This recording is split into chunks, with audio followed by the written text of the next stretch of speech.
Take care of me, man. We will not put up with lies.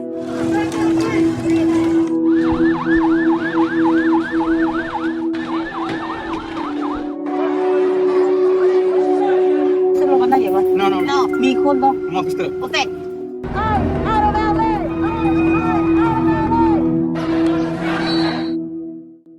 Immigration enforcement is skyrocketing across the United States. ICE, or Immigration and Customs Enforcement, is launching some of the most aggressive raids we've seen in years, hitting big cities, farms, and even workplaces. But what's really driving this massive crackdown? And who is actually being targeted? Today, we're diving deep into the 2025 ICE operations that are completely reshaping the lives of millions.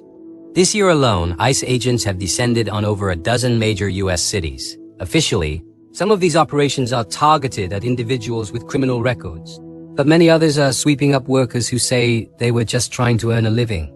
The response has been immediate. Local communities are pushing back, legal experts are sounding the alarm, and immigrant rights groups are gearing up for major court battles. This isn't just about enforcement anymore. It's become a nationwide political flashpoint. So, how did we get here? The 2025 crackdown began in earnest after a new directive from the federal government. ICE was told to significantly expand its operations. According to internal reports, this has led to arrest quotas in some cities, with agents being pushed to make between 1,200 and 1,500 arrests per day. In New York City, for instance, over 20 teams of ICE and other federal agents fanned out in unmarked cars, launching coordinated dawn operations. These moves signal a much more aggressive enforcement posture, and it's sending waves of fear through immigrant communities all across the country. Earlier this year, ICE was also ordered to resume raids at workplaces like farms, hotels, and restaurants. This reversed previous guidance that had paused these types of operations. One of the most shocking raids happened in Georgia, where over 475 workers were detained at a Hyundai electric vehicle plant in Elibel. This massive raid raised serious questions not only about labor rights, but also about the economic impact of losing so many workers overnight. Meanwhile, critics argue that the policy is indiscriminate. They point out that many of those being detained have no criminal records at all. The tactics being used are also drawing heavy criticism. In Chicago, witnesses described military-style raids. Federal agents were seen rappelling from helicopters, forcing their way into apartment buildings, and detaining dozens of people in a single sweep. This was part of a larger mission called Operation Midway Blitz, which was officially framed as targeting criminals. However, the visuals from these raids have sparked serious concerns about civil rights violations. Civil rights groups, local leaders, and residents have all condemned these tactics, calling them excessive and arguing that they terrorize entire neighborhoods.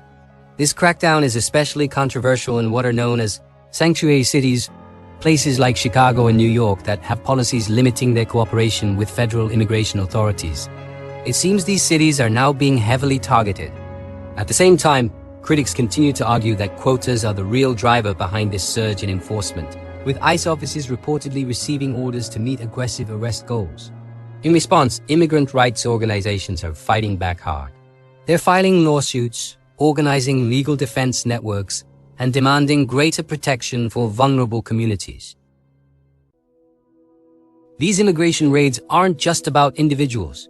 They're sending shockwaves through the entire economy. Take Oxnard, California, for example. When ICE targeted a major agricultural site, it wasn't just a raid. It was a direct hit to the labor force, threatening the production that puts food on our tables. Many of the people being targeted are essential workers, folks without any criminal history. This raises some serious ethical and economic questions we need to be asking. Beyond the economic fallout, immigrant rights groups are sounding the alarm. They warn that the trauma from these raids, the detentions, and the heartbreaking family separations is destroying trust in our institutions. It's literally tearing communities apart from the inside out. This isn't just a policy debate. It's a human crisis unfolding in our own backyards. And the infrastructure for this crackdown is expanding. Federal officials are now making plans to use military bases as detention sites. One plan specifically names Fort Bliss, a U.S. Army base near El Paso, as a location to house detainees. Legal advocates are raising major red flags, warning that turning military installations into detention centers brings up profound human rights and constitutional concerns. This is a move that could fundamentally change the nature of detention in America, but communities are not staying silent. They are fighting back. In Portland, Oregon, we saw massive demonstrations erupt around IC field offices, with people from all walks of life showing up to protest. And it's not just about protests. Immigrant rights groups are taking the fight to the courts. They're launching legal campaigns to block policies they argue are unconstitutional, including so-called fast-track deportation measures that limit due process. People are demanding more than just simple reforms. They're demanding accountability. They're demanding safety. They're demanding basic human dignity for everyone. As ICE enforcement continues to intensify, the stakes just keep getting higher. So what happens next? Will the government double down on these harsh policies? Or will the power of community action force a real change in direction? There are a few possible futures we could see. We might see prolonged legal battles that could go all the way to the Supreme Court. We could see new legislation proposed in Congress to address detention and deportation standards. Or we could see expanded reforms that actually protect immigrant workers and their families, recognizing their contributions to our society. But make no mistake about it, what happens in the next few months could reshape America's immigration policy for a generation. More than that, it could reshape the very soul of the nation. This is a defining moment for our country. Immigration enforcement is not just a distant policy issue discussed in Washington. It's a human crisis happening right now, affecting real people, real families, and real communities.